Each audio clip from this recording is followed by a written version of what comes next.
अस्सलाम वालेकुम। आज की वीडियो में मैं बहुत प्यारा फ्रॉक डिज़ाइन लेकर आई हूँ जो बिल्कुल रेडीमेड स्टाइल है, लेकिन इसमें कोई भी खर्चा नहीं है, खर्चा इसमें बिल्कुल ज़ीरो है, बजट फ्रेंडली। और इसमें कोई लेस वग़ैरह हम नहीं यूज़ करेंगे, कोई बटन्स हम नहीं यूज़ करेंगे, लेकिन बिल्कुल रेडीमेड स्टाइल इसको हम बनाएँगे। तो ये मैंने टीनेज गर्ल्स के लिए ही बनाया है, आप किसी भी ऐज की गर्ल्स के लिए बना सकते हो। सबसे पहले मैंने 2.5 मीटर फैब्रिक लिया है, इसको हम फ्रॉक बनाएँगे और तकरीबन 14 से 15 साल की गर्ल है जिसके लिए ये मैं बना रही हूँ, ठीक हो गया जी। सबसे पहले हम पेटी को कटिंग करेंगे, बहुत प्यारा फ्रॉक है और छोटी-सी वीडियो है, मैंने कोशिश किया है कि अच्छे से डिटेल से आपको समझाऊँ ताकि आप घर बैठे इस तरह का फ्रॉक बना सकें बिल्कुल लो बजट में। सबसे पहले इसकी जो मैंने वो पेटी ली है, ऊपर से जो योक पार्ट आप लोग कहते हैं वो 14.5 इंच लिया है मैंने, ठीक हो गया जी। हमने इसकी लेंथ ले ली है, तो अब हम शोल्डर की नाप लेंगे यहाँ पर। तो शोल्डर जो है वो हम 6.5 इंच ही रखेंगे यहाँ पर, ठीक हो गया जी। तीरा भी आप लोग इसको कह सकते हैं, शोल्डर भी कह सकते हैं। उसके बाद हम आर्म होल लेंगे, तो आर्म होल जो है वो हम 8 इंच पर निशान लगाएँगे। ऊपर लिखा हुआ आपको 6.5 इंच मिलेगा, लेकिन ये मुझसे थोड़ी-सी गलती हो गई है। हमने 8 इंच पर ही आर्म होल का निशान लेना है। और चेस्ट जो है वो मैंने 10 इंच ली है और इसकी कमर जो है जिसको हम वेस्ट भी बोलते हैं, कमर भी बोलते हैं, वो 9.5 इंच ली है। ये 9.5 इंच मैंने इसलिए ली है, आधा इंच मैंने एक्स्ट्रा लिया है क्योंकि हमने डिज़ाइनिंग में इस्तेमाल करना है।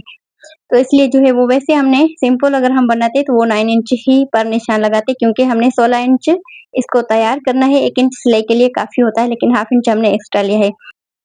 फिटिंग आपको अपने हिसाब से ही लेनी होगी, क्योंकि अगर मेरे हिसाब से ही बनाएँगे तो वो कम-ज़्यादा हो सकती है, क्योंकि हर किसी का साइज़ अपना होता है। उसके बाद हमने यहाँ पर इसकी कटिंग कर ली है, अब हम नेक की यहाँ पर निशान लगा देंगे नेक का। नेक की चौड़ाई टोटल हम 6 इंच लेंगे, तो उसका हाफ 3 इंच आएगा, तो हम यहाँ पर 3 इंच पर ही निशान लगाएँगे। 1 इंच हम शोल्डर को डीप करेंगे यहाँ पर, थोड़ा-सा तिरछा जो हम कटिंग करते हैं, और हाफ इंच यहाँ पर हम आर्म होल को अंदर डीप करेंगे। ठीक हो गया जी, ये आप लोगों ने ज़रूर करना है, क्योंकि इससे जो है हमारा जो गला है अक्सर बैक साइड पर जाता होता है, इससे जो है वो नहीं जाएगा बैक साइड पर और सही जगह पर बैठेगा। ठीक हो गया जी, ये हमने कटिंग कर लेनी है।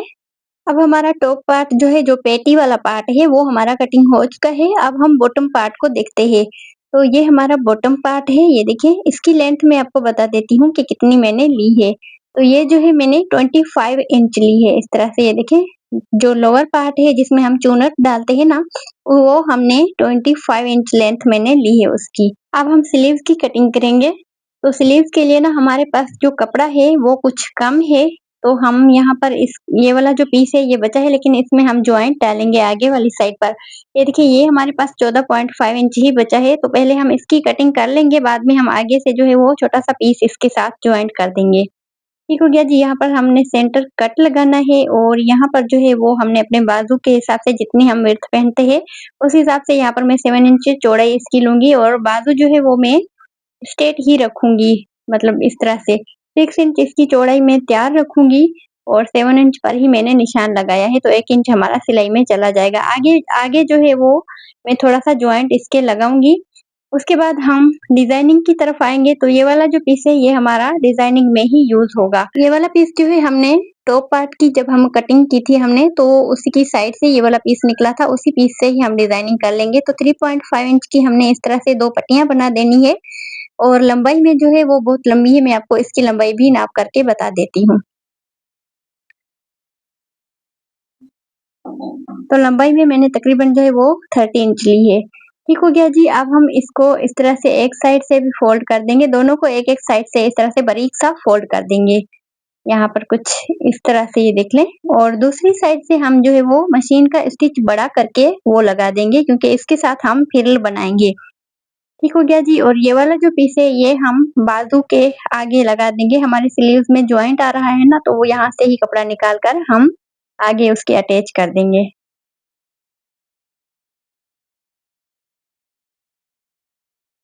कुछ इस तरह से।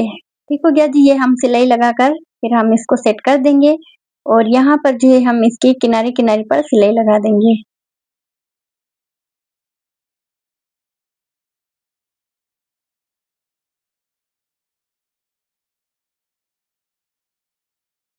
हमने दोनों पट्टियों के एक-एक साइड पर जो है वो बारीक सी सिलाई लगा दी है फ़ोल्ड करते हुए। अब दूसरी साइड पर ना हमने ऐसे ही इसके ऊपर सिलाई लगा देनी है, मशीन का स्टिच जो है वो बड़ा करके। अब हम इसको फ्रिल बनाएँगे, यहाँ पर इस तरह से चूनट देंगे, तो यहाँ पर एक धागे को पकड़कर आपने खींचना है और ये जो है इस तरह से आपने चूनट बना देनी है। तो दोनों जो पट्टियाँ हमने रेडी की थी, उसकी हमने चूनट्स रेडी कर दी है। अब ये स्लीव्स आ गई तो यहाँ पर हम जॉइंट लगाकर इस तरह से इसको रेडी कर देंगे। आगे की तरफ हम इसको पल्टा लगा देंगे सेम ही फैब्रिक का, क्योंकि हमने इसमें कोई लेस वगैरह का इस्तेमाल नहीं करना है। लेकिन ये जब रेडी होगा ना, बिल्कुल रेडीमेड स्टाइल रेडी होगा, बहुत प्यारा लगेगा। अब हमने यहाँ पर पट्टी जो है इसके ऊपर अटैच कर दी है। अब ये हम इसके ऊपर इस्त्री करेंगे और बाद में हम इसको फ़ोल्ड करेंगे, क्योंकि जब हम पट्टा लगाते हैं ना, तो इसको इस्त्री किए बगैर फ़ोल्ड नहीं करना चाहिए, क्योंकि उससे ना सफाई नहीं आती। लेकिन आप इस्त्री करके फ़ोल्ड करते हैं ना, बहुत अच्छा इसको नीटनेस आ जाती है इसकी और बहुत अच्छा लुक आता है। ठीक हो गया जी, स्लीव्स हमारी रेडी हो गई है, बहुत ही सिंपल हमने इसको तैयार किया है। अब हम नेक की कटिंग कर लेते हैं। नेक की चौड़ाई मैंने 3 इंच ही लेनी है और इसकी जो लेंथ है वो मैंने 6 इंच ही लेनी है। यानी अगर खुला हम बात करें तो 6 इंच विड्थ रहेगी नेक की और 6 इंच ही लेंथ रहेगी। लेकिन हमारा जो ये बुकरम है फोल्ड में है, तो हमने 3 इंच पर ऊपर निशान लगाया है, 6 इंच पर लेंथ में निशान लगाया है। इसको हल्का-सा हम इस तरह से राउंड शेप दे देंगे। बॉक्स बनाकर फिर आपने राउंड शेप देना है। राउंड नेक बनाना बहुत ईज़ी है, इस तरह से आप लोग जो है वो आसानी के साथ बना सकते हो। और यहाँ पर हम इसको इस तरह से कटिंग कर देंगे और ये वाला जो बुकरम का पीस है, हम एक सिंपल कपड़े के ऊपर अटैच कर देंगे, पेस्ट कर देंगे इस तरह से। अब हम इसके ऊपर ऐसे रखेंगे, ये हमारा पेटी वाला पार्ट है। यहाँ पर बिल्कुल सेंटर से सेंटर मिलाकर इस तरह से सिलाई लगा देंगे और फिर हम इसको राउंड शेप में सिलाई लगा देंगे। अंदर की तरफ जितना भी एक्स्ट्रा फैब्रिक है इसको हम कटिंग कर देंगे, तकरीबन आधा इंच छोड़ते हुए ही ये बाकी सारा फैब्रिक हम कटिंग कर देंगे और ये जो फैब्रिक हमने थोड़ा-सा छोड़ा है इसको हम अंदर से सिलाई को बचाते हुए कट लगा देंगे।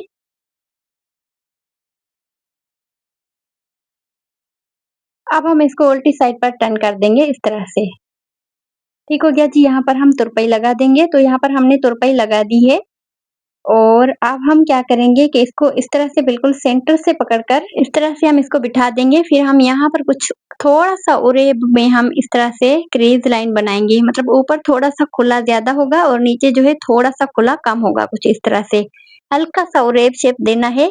मैं आपको लाइन इस तरह से बनाकर भी दिखा देती हूँ ताकि आपको अच्छे से समझ आ जाए। ऐसे। ठीक हो गया जी, ऊपर हल्का-सा खुला होगा, नीचे जो है वो मतलब कम होता जाएगा। इस तरह से हम बनाएँगे इसको और यहाँ पर हम इसको कट कर देंगे। दूसरी दोनों साइड पर आपने इसी तरह से ही करना है। यहाँ पर हम इसकी कटिंग कर देंगे उसी लाइन के ऊपर, इस तरह से ये देख लें, ऐसे। अब हम यहाँ पर ये जो हमने फ्रिल बनाई है ना, इसको हम अटैच कर देंगे। इसके ऊपर इस तरह से रखेंगे और इसको हम सिलाई लगा देंगे।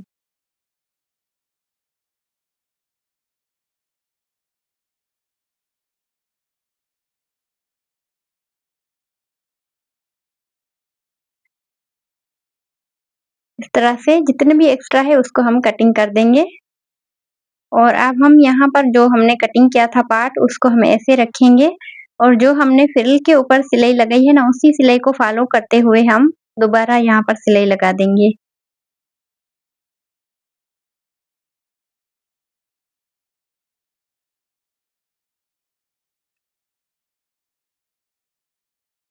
ऐसे ये देखें, तो यहाँ पर हमने इस तरह से फ्रिल एक साइड पर अटैच कर दी है। एक्स्ट्रा जितनी भी हो बड़ी हुई फ्रिल उसको आप लोग कटिंग कर दें और यहाँ पर एक साइड पर हम टॉप स्टिच लगा देंगे इस तरह से।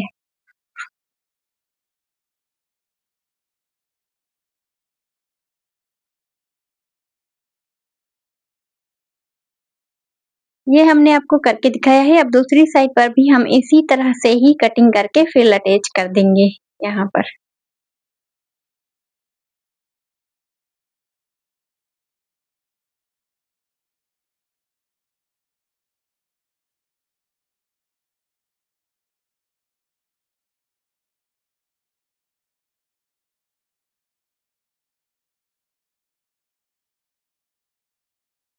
हमारा जो फ्रंट पार्ट है वो रेडी हो चुका है। अब हम बैक नेक की कटिंग करते हैं, तो बैक नेक लेंथ जो है वो भी हम 3 इंच लेंगे और बैक नेक विड्थ जो है वो भी हम 3 इंच ही लेंगे। तो यहाँ पर इस तरह से हमने इसकी कटिंग कर ली है। हमने एक पट्टी जो है वो रेप में ली थी, इसको डबल फोल्ड किया हुआ है हमने और ये इस तरह से हम लगाकर इसकी सिलाई लगा देंगे। तो ये इस तरह से हमने पट्टी को अटैच कर दिया है। अब अंदर से बारीक से इस तरह से सिलाई को बचाते हुए हम कट लगा देंगे। अब आपने यहाँ पर ध्यान से देखना है कि हमने किस तरह से शोल्डर अटैच करेंगे, हम इसके ऊपर किस तरह से हमने अटैच किए। ठीक हो गया जी, इस तरह से आपने रखना है। और ये जो फ्रिल आएगी इसको हम पूरा अंदर नहीं देंगे, इस तरह से हम इसको हल्का सा अंदर की तरफ मोड़ेंगे, ऐसे ये देखिए, और इसके ऊपर सिलाई लगा देंगे। बहुत आसान है, मैं आपको दोबारा भी ये दिखा देती हूँ कि किस तरह से मैंने किया है। वैसे बहुत ईज़ी है और ये आपने थोड़ा-सा अंदर इसको फ़ोल्ड करना है ताकि जो है वो इस तरह से ये देखिए ऐसे हल्का-सा आपने इसको अंदर की तरफ फ़ोल्ड करना है, फिर आप जो है शोल्डर की सिलाई लगा लें। और यहाँ पर हमने शोल्डर की सिलाई लगा दी है और अब हम जो है वो बैक नेक को इस तरह से टर्न करके सिलाई लगा देंगे। वीडियो को थोड़ा-सा मैंने फ़ास्ट कर दिया है क्योंकि वीडियो हमारी बहुत ज़्यादा लंबी हो रही थी, तो मैंने कहा थोड़ा-सा इसको फ़ास्ट कर देते हैं ताकि आपको देखने में भी आसानी हो। जो मेन-मेन पॉइंट थे वहाँ पर मैंने वीडियो को बिल्कुल फ़ास्ट नहीं किया था, लेकिन जो आप लोग ईज़िली जानते हैं उसमें मैंने थोड़ा-सा इसको फ़ास्ट कर दिया था ताकि आप लोगों का भी टाइम ज़्यादा वेस्ट ना हो। अब यहाँ पर ये जो हमारा लोअर पार्ट है, जो हमारा चूनट वाला पार्ट है उसमें हम इस तरह से हाथ से चूनट देंगे। हमने यहाँ पर सिलाई लगाकर वो वाली चूनट्स नहीं डालनी। आप चाहें तो सिलाई के साथ वाली चूनट्स डाल सकती हैं, लेकिन ये बड़ी बच्ची का है तो मैं चाहती हूँ कि इसकी हाथ वाली चूनट्स ही ज़्यादा अच्छी लगेगी। ठीक हो गया जी, ये कुछ इस तरह से हमने जो लोअर पार्ट है चूनट वाला पार्ट फ्रंट बैक साइड पर हमने अटैच कर दिया है कुछ इस तरह से। बहुत ही प्यारा सा इसका लुक आ रहा था। अब हम यहाँ पर स्लीव्स अटैच करेंगे। यहाँ पर ये थोड़ा-सा देख लें, मैं ये थोड़ा-सा आपको बताना चाहती हूँ। ये जो फ्रिल है इसको हमने हल्का-सा यहाँ पर फ़ोल्ड करना है, सिलाई लगानी है कुछ इस तरह से। दोनों साइड पर हमने इसी तरह से ही बारीक-सा फ़ोल्ड करते हुए इस तरह से सिलाई लगा देनी है, इस तरह से। उसके बाद ही हम इसके ऊपर जो है वो स्लीव्स लगाएँगे। अच्छा, यहाँ पर हमने स्टार्ट में स्लीव्स की डीप कटिंग नहीं की थी, तो वो पहले हम कर लेते हैं यहाँ पर। आधा इंच ही हम यहाँ पर इसकी डीप कटिंग करेंगे, ऐसे। अब हम स्लीव्स स्टिच कर लेते हैं। जिस साइड पर हमने डीप कटिंग की है स्लीव्स की, वो साइड अपने फ्रंट साइड पर ही ध्यान से लगाना है। ठीक हो गया जी? उसके बाद हम दोनों ही स्लीव जो है वो अटैच कर देते हैं। यहाँ पर हमने स्लीव्स की सिलाई लगा दी है दोनों साइड इस तरह से। ये देखें।